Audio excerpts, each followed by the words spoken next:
Hello friends, ఎలా ఉన్నారు?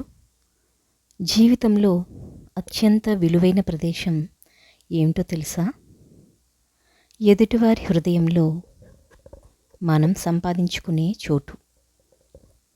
అవునా? జ్ఞాపకాలు కత్తి కంటే కూడా ప్రమాదకరమైనవి.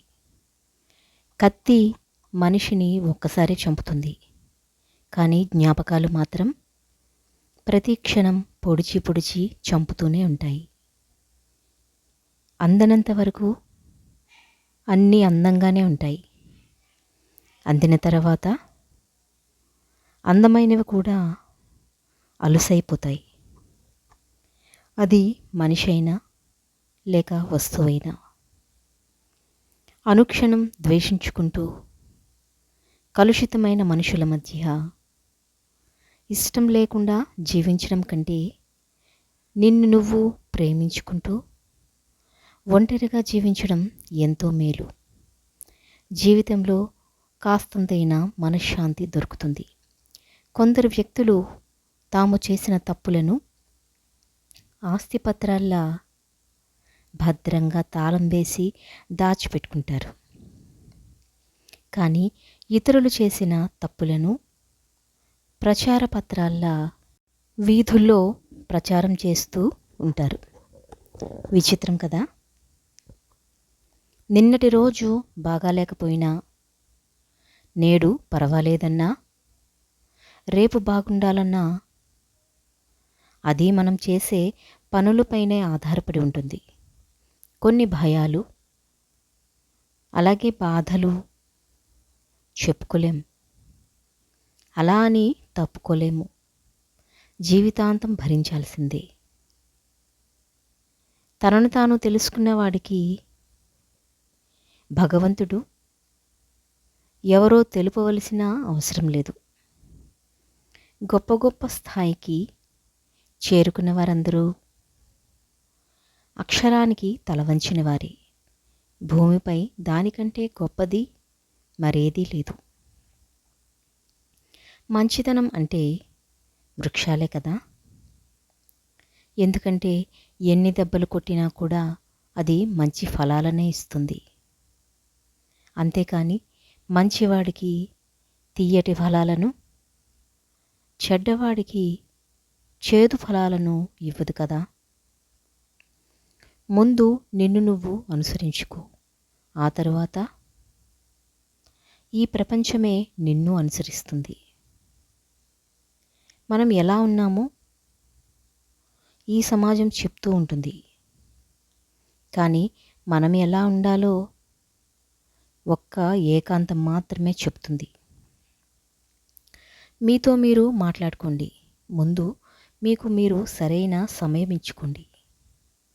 ఎదుటివారి తప్పులను ఎత్తి చూపడం కాదు, ముందు నీ తప్పులను నువ్వు తెలుసుకొని సవరించుకున్నప్పుడే ఉన్నతంగా ఎదుగుతావు.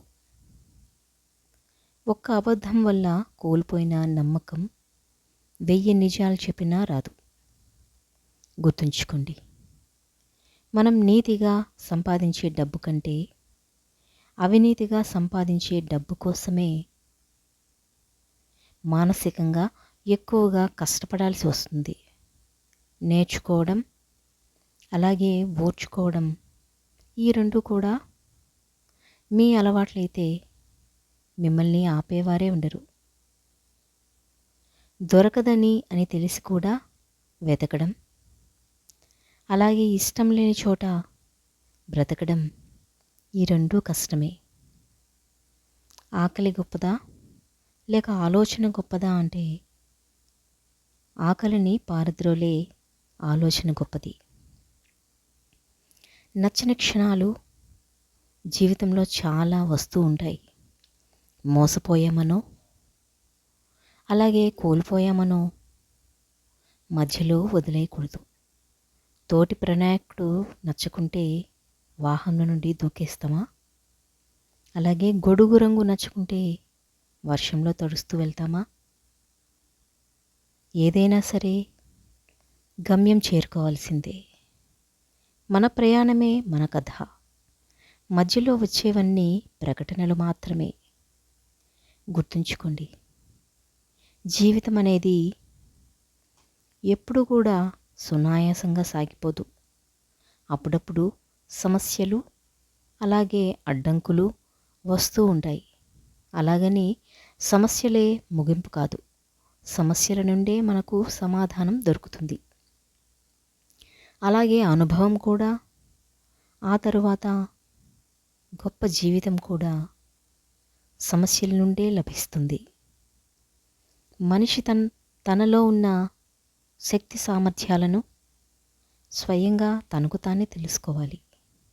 అప్పుడే ఎటువంటి ప్రశంసలకు పొంగిపోని, అలాగే విమర్శలకు కృంగిపోని సమతాస్థితి అలవడుతుంది. ఈ జనాలకు మనం ఎలా ఉన్నా కూడా కష్టమే. మనం బాగుంటే కుళ్ళుకు నేడుస్తారు, చెడిపోతే ఊరంతా చాటింపు చేస్తారు. వారికి అదేమానందమో. విచిత్రం కదా. ఉన్నది చాలు అనుకుంటే దొరికేది సుఖం, లేనిది కావాలి అనుకుంటే మిగిలేది మాత్రం దుఃఖమే. జీవితం అలాగే గడియారం, ఈ రెండూ కూడా ఒకటే. ఎందుకంటే వేగంగా పరిగెత్తినా, ఒకే చోట ఆగిపోయినా ప్రయోజనం ఉండదు. పనికిరాని వస్తువులు ఇంటికి బరువు, అలాగే పనికిరాని ఆలోచనలు మనసుకు బరువు. ఇతరుల సొమ్ము ఆశించేవారు ఈ భూమికి బరువు. అవునా?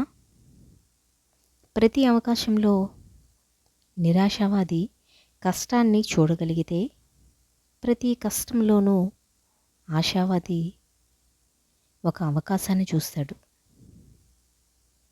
ఏ పనైనా కష్టపడితేనే పూర్తవుతుంది. కలలు కంటూ కూర్చుంటే అణువంతైనా ముందుకు సాగదు. సింహం నోరు తెరుచుకుని కూర్చున్నంత మాత్రాన వన్యమృగాలు దాని నోటి దగ్గరికి వస్తాయా? జీవితం అనేది ఒక నాటకం. నటించడం రానప్పుడు ఇతరుల నాటకాలను చూస్తూ ఉండాల్సి వస్తుంది. మనసు ఎంతో చంచలమైనది. నచ్చిన పనిని చేయమంటుంది, అలాగే వద్దు అంటుంది. నీకు నచ్చినట్టు నువ్వు ఉండు అంటుంది, ఇంకొకరికి నచ్చేలా కూడా ఉండు అంటుంది. నిర్ణయం మీదే. సరైన సమయంలో సరైన నిర్ణయం తీసుకుంటేనే నువ్వు సంతోషంగా ఉండగలవు. అవసరాన్ని బట్టే మనుషులు. ఎప్పుడైతే మనతో అవసరం తీరిపోతుందో, మనతో మాట్లాడే విధానం కూడా మారిపోతూ ఉంటుంది. దైవం అంటే గుడిలో ఉండే విగ్రహం కాదు, ప్రతి ఒక్కరి హృదయంలో ఉండే మానవత్వమే. గౌరవం అలాగే మర్యాద పరాయి వాళ్ళపై చూపిస్తూ ఉంటాం. చిరాకు అలాగే కోపం మన వాళ్ళపై చూపిస్తూ ఉంటాం. ఎప్పుడో ఒకసారి వచ్చిపోయే వ్యక్తులు జీవితాంతం మనతో కలిసి ఉండే వ్యక్తుల కంటే గొప్పవారా? కాస్త ఆలోచించండి. మీ యొక్క అపజయాలను, తప్పటడుగులని ఎప్పుడూ అనుకోకండి. అవి తప్పులు కావు. భవిష్యత్తులో మీరేం చేయకూడదో తెలిపే అనుభవ పాఠాలు.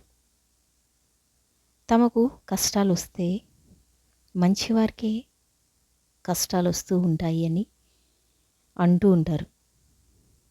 అదే కష్టాలు ఎదుటివారికి వస్తే చేసిన పాపాలు ఊరికే పోతాయా అని అంటారు. తమ కష్టానికి కారణాలు తెలుసుకుని ఎదుటివారి కష్టాన్ని సానుభూతితో అర్థం చేసుకునేవారే నిజమైన మనుషులు. ఇతరుల యొక్క చెడు గుణాల గురించి చర్చిస్తూ నీ సమయాన్ని వృధా చేసుకోకు. అది నీకు ఏమాత్రం ఉపయోగపడదు. మనకు అన్యాయం జరిగింది అని ఇతరులకు కూడా అన్యాయమే జరగాలి అని ఎప్పుడూ అనుకోకూడదు. అధర్మ మార్గంలో నడుస్తామంటే కుదరదు. విధి అనేది మన చేతుల్లో ఉండదు. మనం ఎలా ఉండాలి, అలాగే ఎలాంటి మార్గంలో వెళ్ళాలి అనేది మాత్రమే మన చేతుల్లో ఉంటుంది. అందుకే జరగాల్సింది భగవంతుడికి వదిలేయాలి. మన పని మాత్రమే మనం చెయ్యాలి. జాగ్రత్తగా ఉండండి. అలాగే ధైర్యంగా ఉండండి.